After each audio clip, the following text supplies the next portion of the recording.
mga lods. Yan ang mga lods, Batman natin mga lods. Nabali yan nung una mga lods, yung lakas ng hangin mga lods. Ngayon pinagkatan natin mga lods, medyo okay na naman.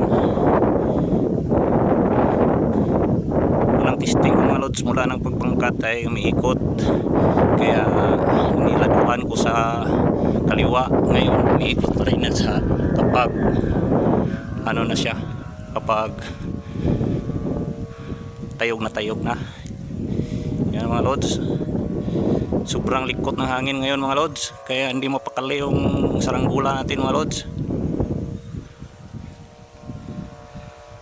May bagyo kasi ngayon sa Luzon mga lods, bagyong Inday, kaya sobrang lakas ng habagat mga lods. Siguro ako lang yung nagpapalipad ngayon mga lods, sobrang lakas ng hangin.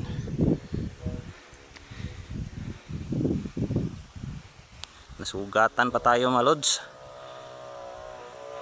dahil sa lakas ng, dahil sa ganit ng tansi. Malaki kasi itong saranggula natin mga lods.